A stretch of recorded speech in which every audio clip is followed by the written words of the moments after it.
Hey everyone, today I'm gonna show you how to make a kick, snare and hi-hat sound from scratch using modular synths. So lately I started playing around with modular synthesizers and it's pretty fun. It's not what I usually do, but it's very rewarding once you get used to it. The software I'm using is called VCV Rack and it's completely free, so that's pretty cool for people who want to start out without spending a lot of money. Of course you can do the same with hardware synths, because the principles are the same. There might be different or easier ways to do this, and if so, let me know by leaving a comment. So let's hear this very basic beat that I made.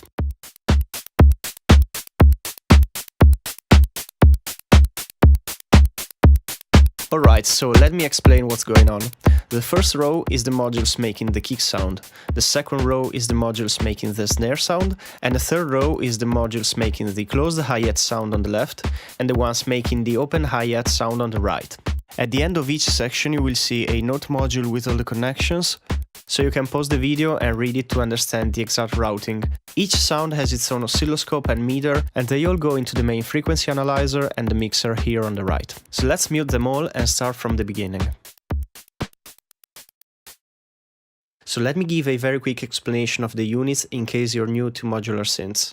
VCO is a wave generator, VCA is basically a volume knob, and VCF is a filter.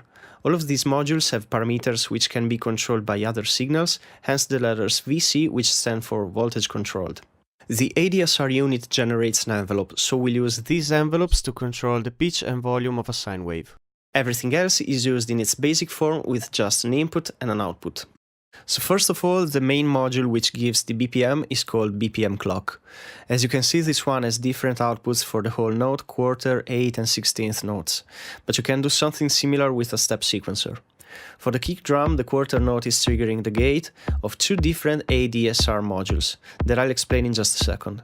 We have a VCO that's set to sine wave, and the frequency of the sine wave is controlled by the second ADSR. So by setting the attack to 0, we have a sound that's descending in pitch, and you can play around with the other parameters to fine-tune your kick drum. The frequency of the VCO still works, and it's the center frequency around which the ADSR envelope is working, so you can now think of it as an overall pitch knob.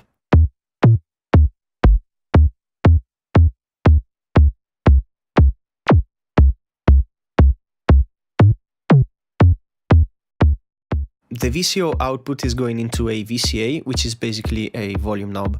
Its level is controlled by the first ADSR module, so again we want a short attack to create the impact, and then the rest is up to taste. So let's try some different settings.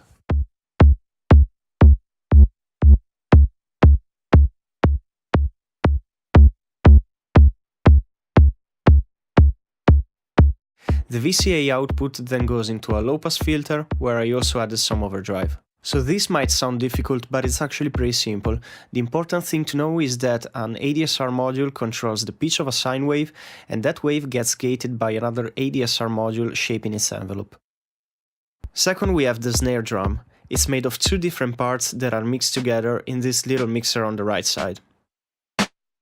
The first signal is the low part of the snare with its fundamental, and the second is the noisy part that makes it sound like a real snare, more or less. The main differences are I used a square wave instead of a sine wave to have a more distorted sound, and the VCO frequency is higher. The second path is again similar, but the wave generator is not a VCO, it's instead a white noise generator. The ADSR opens the VCA to which the white noise is connected. For this sound and the hi-hat sounds, we'll just be using one ADSR which shapes the envelope. We don't really need the second ADSR which controls the pitch, because this is just noise. There's two filters in series, a high pass and a low pass, in order to shape the sound exactly as I wanted. So by the way, I used a logic unit called flip-flop in order to have the snare trigger only on the second and fourth beat of the measure.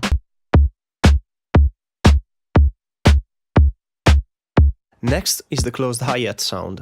This is exactly the same thing as the part that I just explained, the second part of the snare drum. The only difference is that there's only a high-pass filter and it's set way higher to cut all the lows. The ADSR gate is triggered by 16th notes, and decay, sustain and release are set to 0 for the shortest possible sound.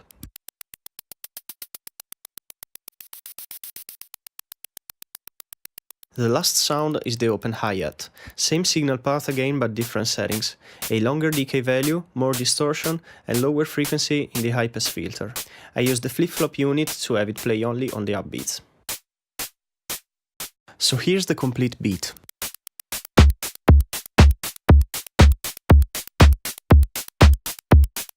As you have seen, once you understand how to gate a signal, you can create pretty much any percussive sound by playing around with ADSR modules, noise generators, or VCOs, VCAs, and VCFs.